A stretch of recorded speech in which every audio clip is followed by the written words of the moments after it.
Oke teman-teman, bertemu dengan saya lagi, Gopinda. Kali ini kita akan menganalisis bahwa saya yakin kalau Pak Jokowi itu tidak bisa membuktikan bahwa ijazahnya itu asli, maka 80% ya, 80% sorry tadi, 80% potensi dia terlibat dalam korupsi itu memang akan terjadi.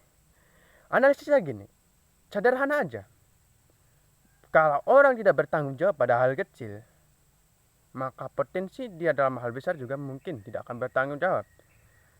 Kalau orang aja berbohong pada hal kecil, potensi dia juga berbohong pada hal besar, itu juga meningkat. Itulah yang perlu kita analisis. Kita lihat dulu dalam hal kecil. Apakah Jokowi ini benaran terlibat dalam korupsi? Jawabannya mungkin saja.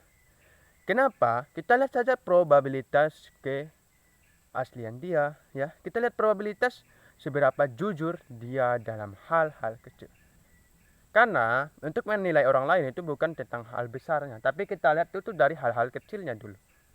Kalau dia bertanggung jawab pada hal kecil, ya dalam hal besar mungkin juga akan bertanggung jawab. Itu masih mungkin. Apalagi dia sudah tidak bertanggung jawab pada hal kecil, sudah pasti dia juga tidak bertanggung jawab pada hal besar. Itu analisis saya dan saya pakai sampai sekarang.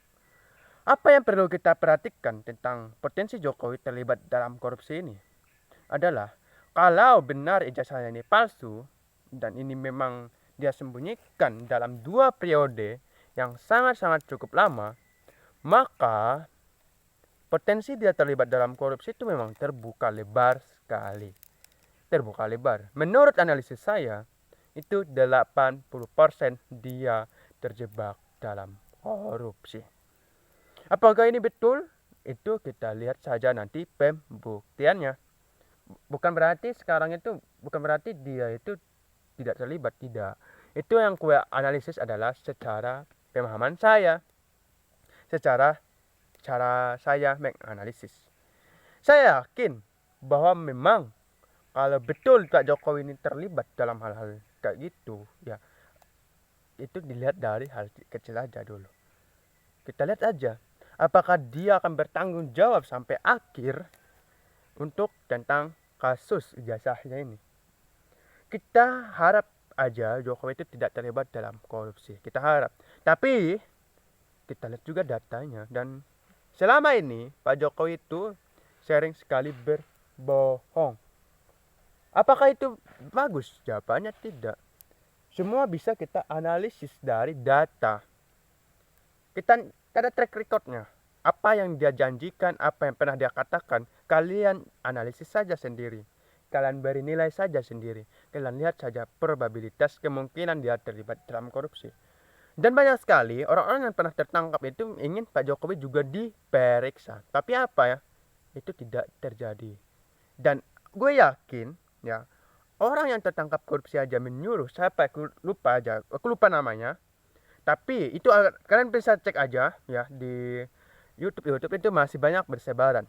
Dan kalian cek aja bahwa benar bahwa ada seorang yang tertangkap gara-gara korupsi itu menyuruh para hakim-hakim atau menyuruh pada polisi-polisi untuk periksa ya Pak Jokowi, Pak KPK dia juga ingin gitu. Dan ini tidak dilakukan, tapi kita tahu aja gitu. Dia Pak Jokowi itu memiliki pengaruh besar dalam hukum. Kenapa? Ya lihat aja kasus Gibran aja ya, nang pada saat pemilu presiden pilpres itu dia bisa intervensi hukum. Ini juga apa? Saking berpengaruhnya Pak Jokowi. Dengan kata lain, satu cara agar kasus ini naik itu adalah dengan masyarakat itu sendiri. Tanpa ada dukungan dari masyarakat, maka kasus ini tidak mungkin bisa naik ke permukaan. Saya ingin kalau asli ya ijazahnya ini palsu, maka probabilitas dia terlibat dalam korupsi itu sangat tinggi sekali, 80%. 20% dia bisa mengelak. Dengan kata lain, tingkat potensi dia terlibat dalam korupsi itu beneran sangat-sangat tinggi sekali.